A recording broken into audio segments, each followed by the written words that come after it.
چوتھا جو ایک حدیث جو صحیح بخاری کی ہے اور صحیح بخاری کی آخری حدیث ہے، لاسٹ حدیث کے الفاظ دیکھیے کیا ہے، کلمتان حبیبتان الی الرحمن، دو کلمے ایسے ہیں جو رحمان کو بڑے پسند ہیں، خفیفتان علی اللسان، بہت آسان ہے انسان کی زبان پہ، بڑے ہلکے ہوتے زبان کے اعتبار سے، ثقیلتان فی المیزان، لیکن بہت وزنی بھاری ہوں گے روز قیامت میزان کے اندر، سبحان اللہ وبحمدہ و سبحان اللہ العظیم۔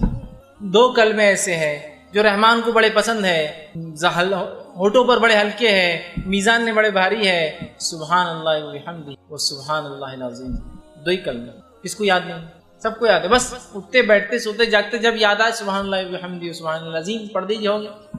سمجھ رہے آپ؟ تو یہ بڑی اہمیت کی حامل ہے، اور کتنے فضائل ان کے دیکھیے آپ بتائے جا رہے ہیں ان کے پڑھنے کے بارے میں، اور یہ بہت آسان عمل ہے، یاد رکھیے۔ ہم اللہ کے ذکر کے معاملے میں بہت محتاط۔ روزہ ہم کو تربیت دے رہا ہے بہت ساری چیزوں کی عادت، اور جب یہ عادت ہم کو ہو جائیں گی تو اس کے بعد انشاءاللہ عزیز ہم سال بھر اپنی زبان کا صحیح استعمال، کان کا صحیح استعمال، آنکھ کا صحیح استعمال، ہاتھ کا صحیح استعمال، اور ہر چیز کا اعضاء و جوارح جو اللہ رب العزت نے نعمتیں دے رکھی صحیح استعمال کریں گے۔ تو لہٰذا سب سے پہلی چیز ہم روزہ رکھیں، روزے رکھنے والے بنے، روزوں کو جیسا رکھنے کا حق ہے ان کو ویسا رکھنے کی ہم کوشش کریں۔ دوسرا کام اس ماہ کے اندر، اس مہینے کے اندر جو ہم کو کرنا ہے، یاد رکھیے رمضان کے مہینے میں، یہ ہے کہ اس کے اندر ہم کوشش کریں کہ ہم جو ہے قیام اللیل کا اہتمام کریں، اس کو چاہے آپ تراویح کہیں یا آپ تہجد کہیں یا رات میں کسی حصے میں آپ نماز پڑھیں، رات کی نماز کا اہتمام عشاء کے بعد سے لے کر فجر کے پہلے تک، ٹھیک ہے، مطلب سحر کے آخری وقت تک ہم کچھ نہ کچھ قیام کریں، رات میں اللہ رب العزت کے حضور کھڑے رہے اور قرآن کی تلاوت کریں۔ یہ بڑا اہم عمل ہے، یاد رکھیے۔ نبی اکرم صلی اللہ علیہ وسلم نے حدیث میں فرمایا کہ جس نے رمضان کے مہینے میں قیام کیا اس نیت سے، ایمان کے ساتھ، اور اس نیت سے کہ اللہ رب العزت اس کا مجھے اجر دے گا، اللہ رب العزت اس کے پچھلے سارے گناہ معاف کر دیتا ہے۔ ایک روایت میں الفاظ ہے جس نے جو ہے شب قدر میں قیام کیا ایمان کے ساتھ اور اس نیت سے کہ اللہ اس کے پچھلے گناہ جو اس کا اجر دے گا، تو اللہ رب العزت اس کے پچھلے گناہ اس کی وجہ سے معاف کر دیتا ہے۔ تو لہٰذا ہم کوشش کریں رمضان کے مہینے میں قیام کریں، یا اس کو دوسرے الفاظ میں کو نفل نماز میں اضافہ کرے، اور نفل اعمال میں سب سے افضل عمل تہجد کی نماز یاد رکھے، تو لہٰذا نفل نمازوں میں اضافہ کرے، یاد رکھے۔ ویسے رمضان کے اندر ہوتا یہ ہے، ہونا چاہیے کیا الگ چیز، ہوتا یہ ہے کہ ہم میں سے بہت سارے لوگ، اللہ رحم کرے، میں کسی کے تعلق سے بدگمانی نہیں کرتا ہوں، ہم میں سے بہت سے لوگ فرض نماز کا اہتمام شروع کرتے ہیں۔ اب یہ بات ہو رہی قیام کی، یہ بات ہو رہی نفل نمازوں کی، اور ہم فرائض کا اہتمام اس میں شروع کرتے ہیں۔ یہ دیکھا جاتا ہے بہت سارے لوگ نماز میں ایسی کوتاہی کرتے ہیں جس کی کوئی انتہا نہیں، اور یہی چھوڑے بیٹھے رہتے ہیں۔ تو ان کے لیے تو بہرحال یہ مہینہ فرض نمازوں کے ٹریننگ کا مہینہ ہو جائے گا، لیکن یہاں مقصد یہ تھا کہ اس مہینے میں تو ہم سال بھر تو فرض نماز پڑھتے ہی، اب اضافہ کریں۔ تو ظاہر سی بات ہے ہم قیام مطلب راتوں کی نماز میں اضافہ کرے، نوافل میں اضافہ کرے، اور خاص طور سے قیام کرے، چونکہ اس کا اجر یقیناً اللہ کے رسول صلی اللہ علیہ وسلم نے فرمایا کہ پچھلے گناہ معاف کرنے والی چیز ہے۔ تو لہٰذا ہم سچے دل سے اللہ رب العزت کی خاطر قیام کرے، یاد رکھیں۔ راتوں کی نماز کا اہتمام عشاء کی نماز کے بعد سے لے کر فجر کی نماز کے پہلے یا سحر کا جو آخری وقت ہوتا ہے تب تک ہم کوشش کریں کہ نماز قائم کریں۔ آپ 2 رکعت پڑھ سکتے ہیں، آپ چاہے تو 4 رکعت پڑھے، آپ 6 رکعت پڑھے، 8 رکعت پڑھے۔ نبی اکرم صلی اللہ علیہ وسلم کی سنت ہے کہ آپ رات میں، یاد رکھیے رمضان یا غیر رمضان، 11 رکعتیں پڑھتے تو 8 رکعت یہ بھی اور 3 رکعت وتر ہوا کرتی تھی، یاد رکھیں۔ تو لہٰذا ہم اس نماز کا اہتمام کریں۔ جو لوگ جلدی پڑھ لیتے ہیں عشاء کے بعد، کسی وجہ سے جاگ نہیں سکتے، تو تراویح کے نام سے پڑھتے ہیں، تو کوئی مسئلہ نہیں، آپ جیسے ہو قیام کرنے کی رمضان میں خاص طور سے کوشش کریں، اور اپنے نفس کو پھر عادی بنا لے کہ میں بعد رمضان بھی نمازوں کا اہتمام کروں گا، بعد رمضان بھی کروں گا۔ وہ لوگ جو رمضان کے اندر فرض کے عادی ہوئے ہیں، ہوتا ہے کبھی کی شروعات ہم نے رمضان سے سٹارٹ لی، تو پھر کوشش کرے کہ وہ رمضان کے بعد بھی آنے والے رمضان تک اس سے اہتمام کرے، پھر اگلا رمضان آئے تو موقع پر نوافل میں اضافہ کرے، پھر کوشش کرے کہ اس کے بعد آنے والے رمضان تک اس کا میں عادی ہو جاؤں، اور پھر اپنے لائف کے اندر ایسے ایک کے بعد ایک اچھے اعمال اور نوافل کو انٹروڈیوس کرتے جائے، اپنے آپ کو اس کا عادی بناتے جائے۔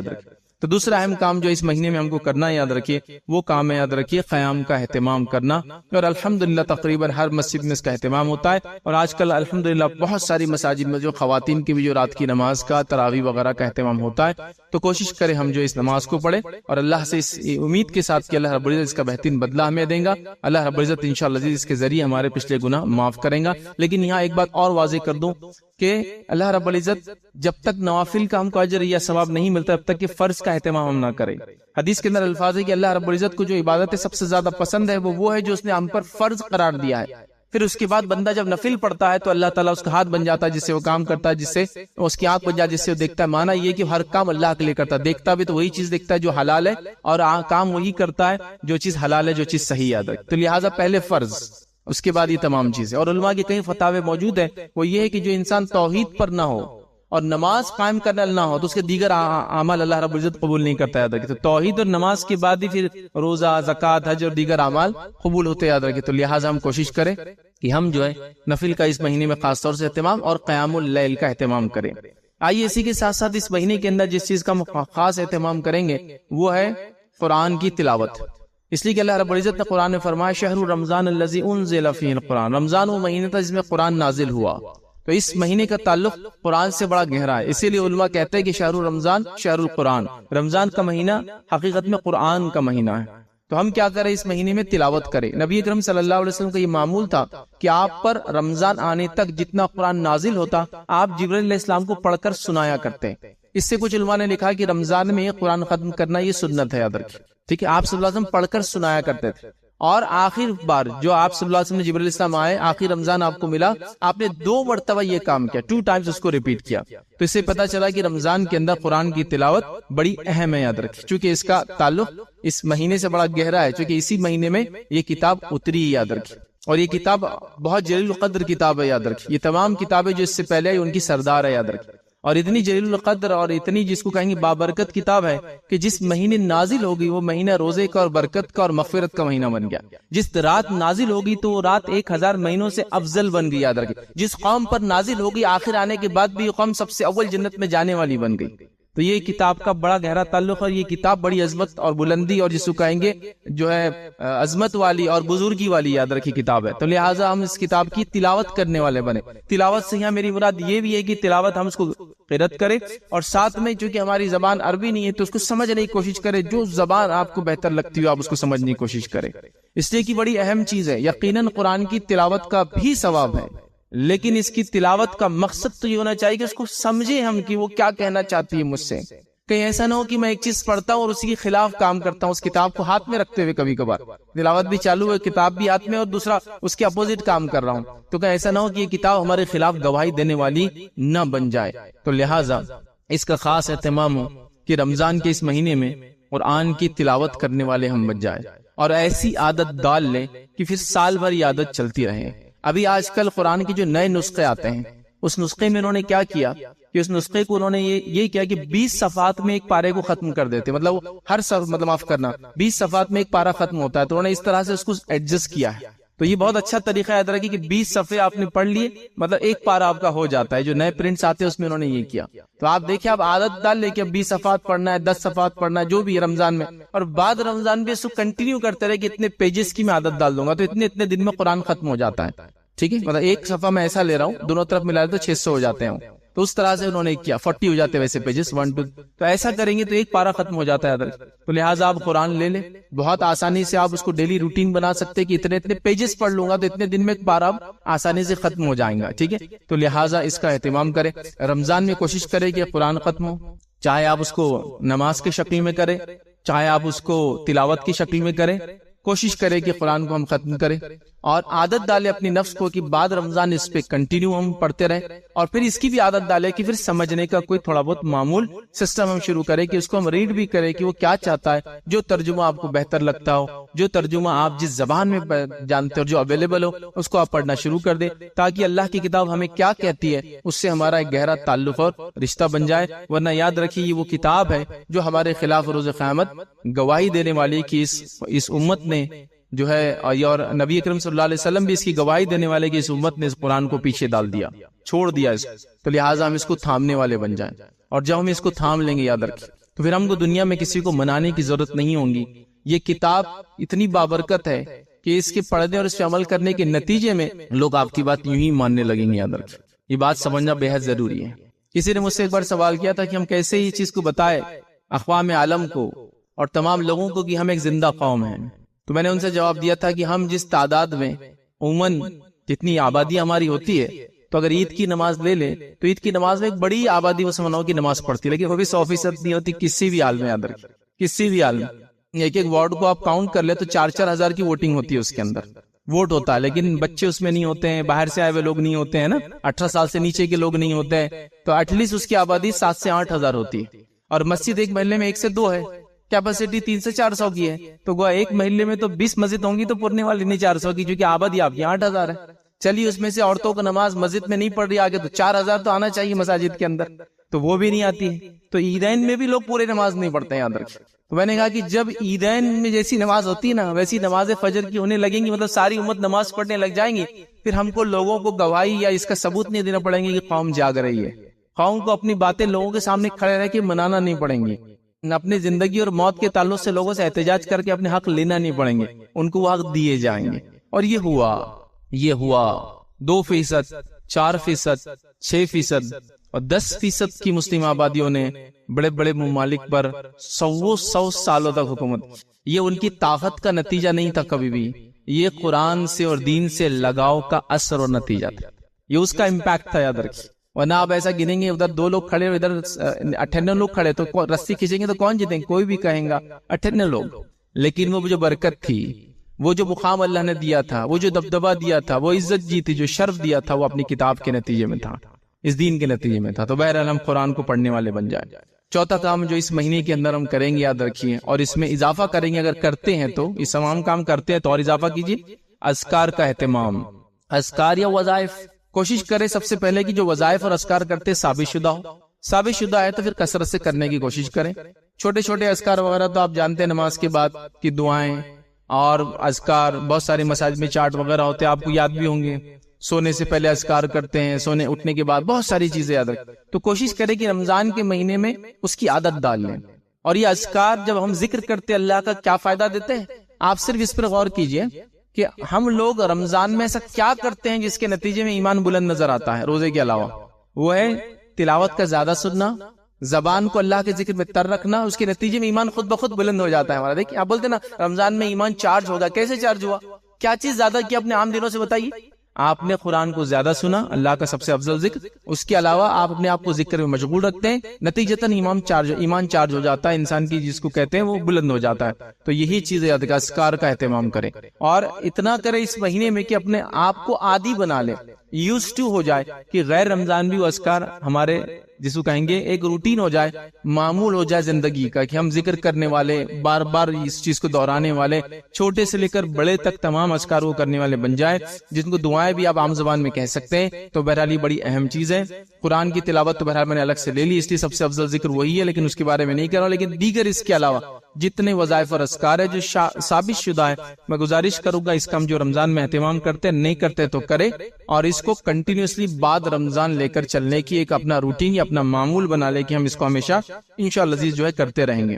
اسی طرح اس مہینے کے اندر جو اعمال کرنا ہے، اور اس میں ایک بڑی فضیلت والا عمل ہے، وہ یہ کرنا ہے ہم کو کہ اس میں شب قدر آتی ہے، اور اس شب قدر کو ہم کو جاگنا ہے، رب العزت کی عبادت کرنا ہے۔ اور نبی اکرم صلی اللہ علیہ وسلم نے ابن ماجہ کی ایک روایت ہے، اس میں انس بن مالک رضی اللہ عنہ فرماتے ہیں، رمضان میں اللہ کے رسول صلی اللہ علیہ وسلم نے صحابہ کو جمع کیا اور کہا کہ دیکھو تم پر ایک مہینہ آ رہا ہے، ٹھیک ہے، اور اس میں ایک ایسی رات آنے والی ہے جو 1000 مہینوں سے افضل ہے، جس نے اس رات کو پا لیا اس نے تمام خیر کو پا لیا، اور ایک بد نصیب یا بے نصیب سے یہ رات چھین لی جاتی ہے، اور اس مہینے سرکش جن اور شیاطین قید کر دیے جاتے ہیں، اور بھی الفاظ بہرحال۔ تو یہاں جو ہے نبی اکرم صلی اللہ علیہ وسلم خود بتا رہے ہیں کہ یہ رات بڑی افضل ہے، اور صحابہ کو پہلے سے اہتمام کرنے کا حکم دے رہے ہیں کہ دیکھو رمضان آ رہا ہے، ایک رات آنے والی ہے جو 1000 مہینے سے افضل ہے۔ اللہ رب العزت نے قرآن میں بھی یہ بات سورہ نمبر 97 سورہ قدر میں کہا، اِنَّا أَنزَلْنَاهُ فِي لَيْلَةِ الْقَدْرِ، کہ ہم نے قرآن کو لیلۃ القدر میں نازل کیا، وَمَا أَدْرَاكَ مَا لَيْلَةُ الْقَدْرِ، وہ کیا چیز ہے جو تمہیں سمجھائے لیلۃ القدر کیا ہے؟ لیلۃ القدر خیر من الف شہر، لیلۃ القدر 1000 مہینوں سے افضل ہے۔ تو یہ 1000 منتھ سے افضل یاد رکھیے یہ رات ہے۔ اس تعلق سے سورہ کے نزول کے تعلق سے کچھ تفسیر میں جو روایتیں آتی وہ یہ ہے کہ صحابہ کو کبھی پتا چلا ایک راہب کا واقعہ، جس راہب نے 80 سال تک اللہ رب العزت کے لیے عبادت کی، 80 سال تک مغفرت طلب کی اللہ سے، اور 80 سال تک فلاں کچھ ایک عمل کیا۔ تو صحابہ نے کہا یہ تو ان کی زندگیاں اتنی لمبی لمبی تھی بول کر یہ 80 سال یہ کام کرتا چلا گیا، اب ہماری زندگی اتنی چھوٹی کیسے کرے؟ تب یہ رات جو ہے صحابہ کو عطا کی گئی۔ 1000 مہینوں سے افضل مطلب یہ 83 سال سے زیادہ ہو جاتے ہیں، تو 80 ایئرس مل گئے ایک ٹائم۔ تو گویا یہ رات بڑی افضل ہے۔ نبی اکرم صلی اللہ علیہ وسلم اس رات کو مناتے اور اس رات کو تلاش کرتے، یاد رکھیں، اس کو ڈھونڈتے کہ 1000 مہینوں سے چونکہ افضل رات ہے یاد رکھیے، اس کو تلاش کیا جاتا. تو ہمارے لیے یہ بڑا اہم ہے کہ ہم بھی جو اس رات کو تلاش کریں. لیکن ہمارے پاس ایک عجیب معاملہ ہے، وہ یہ ہے کہ یہ رات اگر کوئی مناتے بھی ہے تو صرف بچے مناتے ہیں یا ینگ جنریشن مناتی ہے. چونکہ بڑے لوگ تو الحمدللہ اتنے عمل کر چکے ہوتے ہیں اپنے زندگی میں کہ اب ان کو یہ رات کی ضرورت ہی نہیں ہوتی ہے. کبھی کبھار نتیجہ بچے بھی سیکھتے نہیں ہے کہ کرنا کیا ہے، جاگنا ہے سمجھ میں آ جاتا ہے. اور پھر شب قدر تو ابھی ایک ٹرینڈ اور فیشن والی رات بن گئی ہے جس میں شاپنگ ہوتی ہے. یہ بڑا مسئلہ ہوگا پھر اگر جاگ بھی رہی نوجوان نسل تو شاپنگ کے اس سے ہو رہی، چونکہ آخری عشرہ آ رہا ہے، شب قدر اس میں آ رہی ہے، لیکن آخری عشرہ تو پیک عشرہ ہے شاپنگ کا. تو ظاہر سی بات ہے یہ رات جنرلی لوگ خرید و فروخت میں گزار رہے ہیں. مالدار لوگ مالس میں جا کے گزارے اور سحر وہاں ہو رہی ہے. اوسط لوگ عام بازاروں میں گزارے، رات ہو رہی ہے. غریب جو کچھ نہیں خریدا گلیوں میں نکڑوں میں جا کر گزار رہا ہے. لیکن وہ رات تک کرنا کیا ہے؟ وہ رات کس لیے دی گئی؟ اس لیے دی گئی کہ صرف ہم آنکھوں کو کھلا رکھے، جیسا روزے کا معنی سے بھوکا رہے اور رات میں جاگنے کے من آنکھوں کو کھلا رکھے. یہ تو کوئی بھی کر لیتا ہے. یہ تو وہ لوگ جو نشہ اور شراب پیتے وہ لوگ بھی رات بھر جاگتے ہیں. برے لوگ بھی اپنی مجلسوں کو رات بھر جماتے اور جاگتے ہیں. کیا کرنا تھا اس رات میں؟ اس رات میں سب سے پہلے تو جو فرض نمازیں آ رہی ہے آپ کو، ایک مغرب آتی ہے اور عشاء آتی ہے، اس کا اہتمام کیجیے. اس کے علاوہ نوافل کا اہتمام کیجیے، قیام اللیل کا اہتمام کیجیے، صدقات اور خیرات کا اہتمام کیجیے، صلہ رحمی کا اہتمام کیجیے. اللہ رب العزت خاص طور سے مغفرت کی دعائیں کیجیے. ذکر و اذکار جو ثابت اور ایک خاص دعا جو اس رات میں ثابت ہے اس دعا کا اہتمام کیجیے. اس کے علاوہ یاد رکھیے جو کچھ کر سکتے ہیں اس رات میں جو نیکی ہو یاد رکھیے وہ کرنے کی ہم کوشش کریں. تلاوت قرآن کیجیے یاد رکھیے، لیکن نماز قرآن اس کا زیادہ اہتمام اور صدقات کا بھی اہتمام کیجیے. تو یہ سب کام کرنا ہے اور یہ اتنا عام عمل ہے کہ ہر کوئی کر سکتا ہے. یہاں تک کہ خاتون جو روزہ نہیں رکھ رہی، نماز نہیں پڑھ رہی، وہ بھی اس رات کو منائیں گی. کیسے منائیں گی؟ باقی سب عمل کر کے تو دعا کرے، توبہ کرے، استغفار کرے، ذکر کرے. اس کے علاوہ جو ہے اپنے لیے اپنے گھر والوں کے لیے مغفرت کی دعا کیجیے. بہت ساری چیزیں وہ بھی کر سکتی، مطلب صدقات کرے، خیرات کرے. صرف نماز اور روزہ اور تلاوت قرآن چھوڑ دے تو ساری چیزیں وہ بھی کر سکتی. لیکن ہمارے پاس حالت یہ ہے کہ اس کا سسٹم ہی نہیں ہے. کوئی شادی آ رہی ہے تو گھر میں اعلان کیا جا رہا ہے کہ اب رت جگہ ہے، آفیسز کو لیو ڈالی جا رہی ہے کہ اب ہم نہیں آئیں گے، بزنسز کو کلوز رکھا جا رہا ہے، آس پڑوس کے دکاندار کو بول دیا جا رہا ہے بھائی ان کے میں شادی اب 8 دن دکان بند، رات میں چونکہ دیر سے یہ سو رہے تو صبح جلدی نہیں آئیں گے، ہے نا. یہ سب ہو رہا ہے. لیکن ایسا کبھی ہو رہا ہے کہ ہم اہتمام کریں کہ بھائی قدر آئیں گی، اللہ رب العزت پتہ نہیں اگلی زندگی دے نہ دے، آفس میں لیو ڈال دیتا ہوں، چھٹیوں کو اٹھا کے رکھتا ہوں، اس ٹائم میں لے لیا کروں گا 5 دن تاکہ رات میں جاگوں تو صبح شاید نیند نہ ہو پوری تو چھٹی لے لیتا ہوں. نہیں ہوتا یہ سب.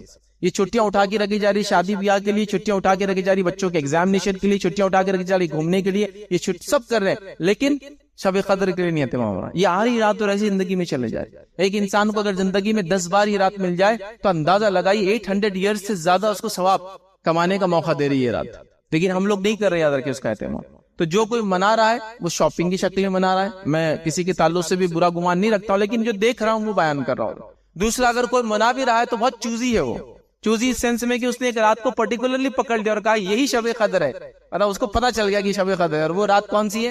ہند پاک میں بر صغیر میں تو لوگوں نے بالکل طے کر رکھا ہے کہ بس 27 کی رات تھی ہمارے لیے تو شب قدر ہے، باقی ساری دنیا اس کو پورا تلاش کرتے رہے. ہم کو تو مل چکی ہے. یہ نبی اکرم صلی اللہ علیہ وسلم کو یہ رات بتائی گئی، اس کی تاریخ بتائی گئی. آپ نکلے صحابہ کو تاریخ بتانے کے لیے اور 2 لوگوں میں جھگڑا ہو گیا.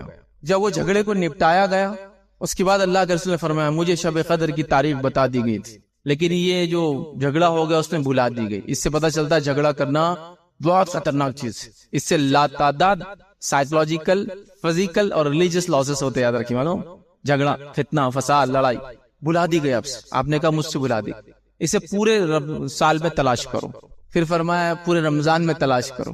پھر آخر وقت میں اللہ کے رسول صلی اللہ علیہ وسلم کا جو عمل تھا جو آپ نے بیان کیا وہ کہا کہ آخری عشرے کی طاق راتوں میں تلاش کرو. لیکن خود نبی اکرم صلی اللہ علیہ وسلم معمول یہ تھا کہ آپ پورا آخری عشرہ اس کو تلاش کرتے. آپ اعتکاف میں بیٹھ جاتے، رات میں عبادت کرو، قدر ہو سکتی ہے آج. تو لہٰذا کوشش کرے آخری عشرہ نہیں ہو سکتا تو پرٹیکولرلی 5 نائٹس تو آپ کو بتائیں، 21ویں رات، 23ویں رات، 25ویں رات، 27ویں رات اور 29ویں رات. یہ 5 راتوں میں سے کوئی ایک رات شب قدر یاد رکھیے. اس کی علامتیں وغیرہ ہے لیکن اس کو اب نہ ڈھونڈتے ہوئے، چونکہ ہونے کے بعد پتہ چلتی نا علامتیں منع ہو جائیں گی تب ہوں گا. تو آپ کو اس رات کو عمل کرنا یاد رکھیے، ٹھیک ہے. تو لہٰذا اس کو تلاش کرنا ہے، اس کا اہتمام کرنا ہے، اس کے لیے خاص تیاری کرنا ہے، ٹھیک ہے. اور اس کو کوشش کرنا ہے کہ اللہ کی عبادت میں یہ ساری رات گزرے. یاد رکھیے یا نہیں ہو سکتا ہے تو جتنی کر سکتے ہیں، کیونکہ ہر آدمی کے پاس سہولت نہیں ہے، ہر آدمی کے پاس روزگار کا ذریعہ نہیں ہے کہ وہ 5 دن دور رہے بزنس سے تو چل جائے. تو جتنا منا سکتے ہو تو یہ کوشش کرے کہ ہم جتنا ہو سکتے ہیں، چلیے میرے لیے اتنا ہے کہ میں رات میں 12 بجے تک مشکل سے جاگ سکتا ہوں، مجھے آفس ہے میں چھوڑ نہیں سکتا ہوں، تو کوشش کرے رات 12 بجے تک جتنی نوافل، تلاوت قرآن، ذکر و اذکار، صدقات اور خیرات جو کر سکتا ہوں، دعا مغفرت کی وغیرہ کرے. پھر اس کے بعد سحر میں اٹھ جائے، فوراً سحر میں تھوڑا سا جلدی اٹھ جائے تو پھر کچھ نماز سحر میں، پھر کچھ تلاوت سحر میں. اور سحر میں استغفار کرنے کی تو خاص فضیلت آتی ہے، یاد رکھیں. مومنوں کا شیوا اور شعر قرآن نے 2 سے 3 مرتبہ دہرایا کہ وہ راتوں کے اندر استغفار کرنے والے ہوتے ہیں، اپنے لیے دعائیں کرتے ہیں مغفرت کی، اپنے گناہوں سے توبہ کرتے ہیں، استغفار کرتے ہیں. تو لہٰذا ہم جو اس رات کو منائیں، اس رات میں جاگیں، اس رات میں خوب سے خوب عبادت کریں. اور یقیناً ہر آدمی اس چیز کی اس کو ضرورت ہے کہ وہ زیادہ زیادہ اجر کمائیں. تو یہ شب قدر، یہ رات مجھے اور آپ کو زبردست موقع دینے والی ہے. تو اللہ تعالیٰ کے لیے اس رات کو ذرہ برابر بھی ضائع نہ ہونے دیں. خواتین بھی اس کے لیے پلاننگ کرے، اپنے نو نہالوں کو اس کے لیے تیار کرے. اور گھر میں اگر یہ ماحول ہو نا، روزے کا، تلاوت قرآن کا، نماز کا، تو آپ دیکھیں گے ینگ جنریشن بغیر سکھائے کہ کچھ چیزیں آپ سے لیتی رہتی ہے، غیر شعوری طور سے وہ سیکھتی رہتی ہے. تو جن گھروں میں اس کا اہتمام ہے، بچے خود بخود وہ کرتے ہیں، وہ ان کا پارٹ ہو جاتا ہے، ان کے اپ برنگنگ جس کو بولتے ہیں، ان کی تربیت کا حصہ بن جاتی ہے وہ سب چیزیں، کہ وہ اسی طرح سے آگے بڑھتے ہیں. اس لیے بولتے ہیں نا بچوں کی اچھی تربیت کرو. تو ہم کو کیا لگتا ہے، تھوڑی دیر بیٹھ کر برین اسٹارمنگ کر کے کچھ تو بھی ایک چیز بنا کے دینا ہے. آپ خود عمل کرتے رہے بڑے تو بچوں کی تربیت ہوتی ہے. حتیٰ کہ آپ یہ دیکھیں گے کسی محلے میں اگر محلے کے بڑے لوگ، سارے لوگ یہ عمل کرتے ہیں تو بچے خود بخود اس محلے کی شروع کر دیتے ہیں عمل، اس لیے کہ وہ دیکھتے ہیں کہ سب یہ کرتے ہیں بڑے اس محلے کی. تو یہ تمام چیزوں کی ہم کو ضرورت ہے، ایک ماحول بنانے کی. تو یہ رات بہرحال ہم پر آتی ہے، اللہ رب العزت نے پھر ایک موقع دیا ہے.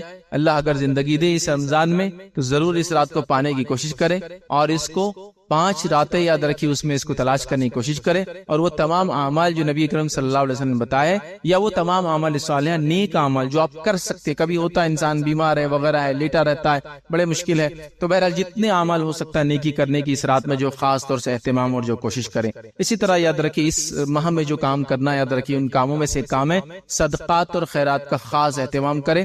نبی اکرم صلی اللہ علیہ وسلم کے تعلق سے آتا ہے کہ اب عام دنوں میں تو صدقات اور خیرات کرتے ہی، لیکن ان دنوں میں تیز تند ہواؤں کے جیسا، مطلب بہت زیادہ صدقات و خیرات کا اہتمام کرتے. مطلب جیسا کہ ہوا تو عام دنوں میں بھی چلتی ہے لیکن کبھی کبھی تیز چلتی ہے، تو آپ اتنا زیادہ صدقات اور خیرات کرتے. بلکہ جب رمضان کا مہینہ آنے والا ہوتا تو آپ کمر بستہ ہو جاتی، روایت میں آتا ہے اس کو بولتے ہیں ایسا کسی چیز کو جو کمر میں باندھی جاتی ہے اس کو ناٹ باندھ کے ٹائٹ کر لیتے نا.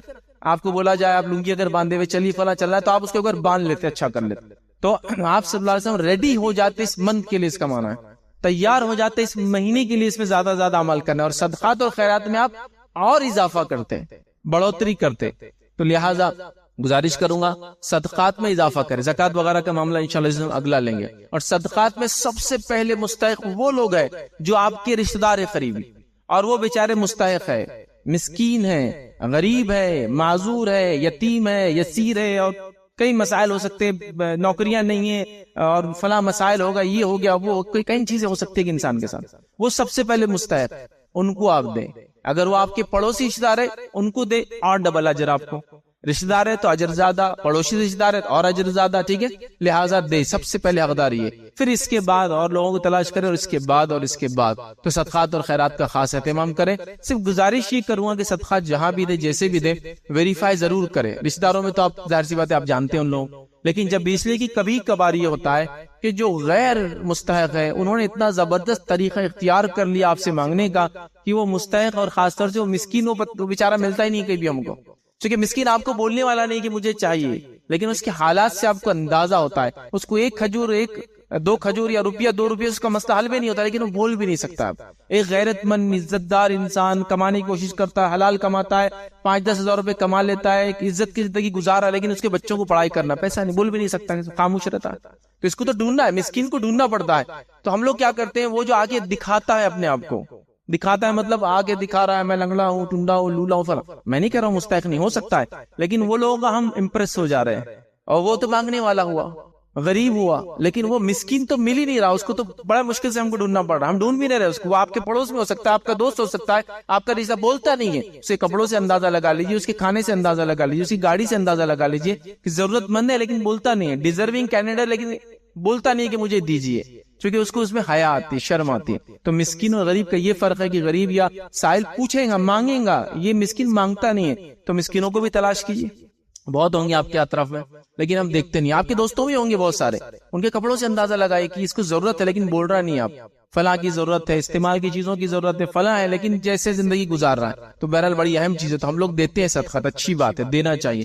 لیکن کبھی کبھار وہ کینڈیڈیٹ جو آپ کو بتاتا ہے میں ڈیزرونگ ہوں، میں ضرورت مند ہوں، آپ دے دے رہے، اور وہ جو بازو ہوتا ہے لیکن کچھ بولتا نہیں، آپ کو دیکھتا ہے کہ شاید کبھی آدمی پہچان لے میری حالت، آپ اس کو دیکھتے نہیں ہیں۔ کبھی ساتھ میں بیٹھے ہوئے ایک انسان کو اس ساتھ کھانا کھا رہے، وہ ڈبہ کھولتا ہے آپ کے ساتھ، اس کے ڈبے کو دیکھ کے بھی آپ کو اندازہ ہو سکتا ہے کہ اس کے اندر کا کنٹینٹ کھانا اور ڈبے کی حالت بتاتی ہے کہ ضرورت مند ہے لیکن بولتا نہیں ہے۔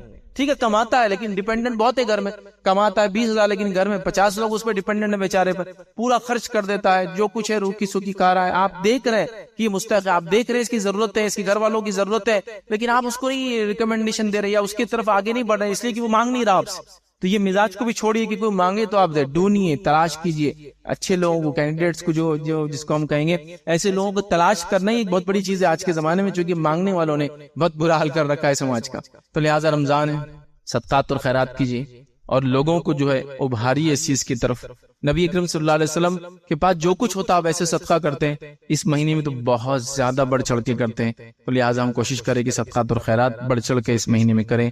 اسی پہ اپنی بات کو میں ختم کروں گا۔ اللہ رب العزت سے دعا ہے کہ اللہ سبحانہ تعالیٰ ہم تمام کو رمضان کے مہینے کا صحیح سے فائدہ اٹھانے کی توفیق عطا فرمائے۔